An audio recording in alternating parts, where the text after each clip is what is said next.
That, ladies and gentlemen, taking the proceedings forward, I now take the privilege of introducing His Excellency Ambassador Klas Molin.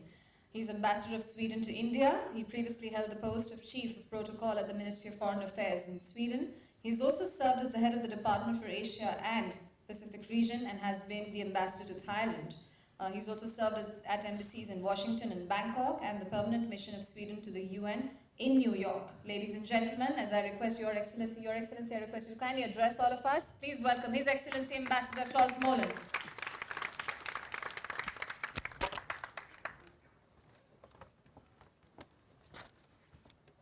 Thank you very much, Mr. Pillai, Mr. Bala, Dr. Mathur, Mr. Tripathi, all the other distinguished colleagues on the dais. Let me first of all say that I'm sure that you are all also very happy to join me in recognizing all the smart, accomplished and dedicated women who are here today and who will be taking part in the Smart Grid Week. I'm also happy to provide perhaps some competition for the least experience in smart grids, but I will do my very best to perhaps address some of the issues that we find very important for the Swedish government as well as for many Swedish companies who are also here today. I'll come back to some of those things.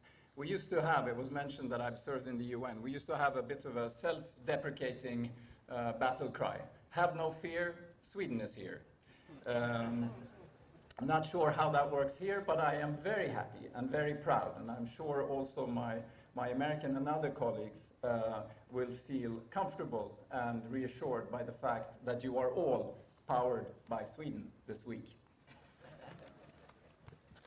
I don't want to stretch the analogy between what we're doing and the smart grids. It could steer us in perhaps some wrong directions. But we are tasked with helping to guide a business, trade and investment and political relationship in the Embassy of Sweden between the governments of India and Sweden. And there are many who are caretakers of custodians of this relationship.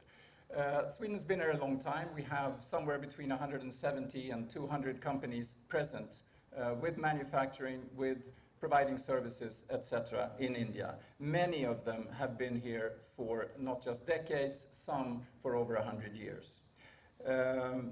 They employ hundreds of thousands of people directly and upwards of 2 million, somewhere between 1.5 million and 2 million indirectly. So for a relatively smaller country, we are very proud and very happy about these accomplishments as well. They are in manufacturing traditionally, but they are increasingly coming into services. And I think going back to the analogy, talking about smart grids, etc., you have to have both, of course, the infrastructure as well as being able to provide the services. Two household names come immediately to mind, Ericsson and, of course, today, particularly ABB. And Mr. Vanu, of course, has laid out the case very eloquently and directly as to what ABB does. But they are good examples. I'll come to some others on the business side, on the private sector side. We have a broad relationship. There's also, of course, a very strong political foundation, also going back to independence and being continuously fortified and broadened and deepened. To mention one thing, we have a joint statement by our two prime ministers, Prime Minister Modi and Stefan Löfven, from 2 years ago that outlines 30-odd broad areas of cooperation. We, of course, are looking to focus particularly as our prime ministers look into what they set out for us to do 2 years ago in 2016 as we move into 2018 and trying to find a smaller number of direct areas to have a joint action plan to guide us and to set out more concrete and more direct goals for us to work on. We have, of course, as we look to what to focus on, immediately looked to broadly the energy sector through perhaps the prisms of innovation, smart cities. There are a number of large areas and large priorities in which one can tap. But I think those two larger, broader themes of innovation, smart cities, smart urban planning, well illustrate what we are trying to accomplish. We have, of course, also a number of MOUs that are useful and which we can lean on and utilize for our discussions, for instance, on sustainable urban development and renewable energy already. We all know that India is a large place, a very, very dynamic and very, very fascinating place. The economy, it's been mentioned already, is perhaps the fastest now growing large economy in the world. Modernization, growth needs power and electricity. It's also an opportunity to grow in a smart and clean way. We'd like to help. Distribution, how to get to the remotest areas. As the new economy also opens new opportunities to have people join in this growing economy in new and new possible ways for education and for service provision. A personal note, I was just in the Andaman Islands over the Holy Weekend, and of course that poses, and similar different challenges, poses all different kinds of challenges and opportunities as well in not being on a major grid, but providing new, clean, and efficient, smaller types of local grids, local solutions. They are still, I believe, largely diesel generated, but of course, with solar, wind, etc., and other types of waste-to-energy options, the sky should be the limit, and probably is. Let me turn to multilateral cooperation. In a couple of months, in May, the 8th Clean Energy Ministerial, as well as the 3rd Mission Innovation Ministerial, will convene in Malmö in southern Sweden and in Copenhagen in Denmark, right across the straits and right across the bridge.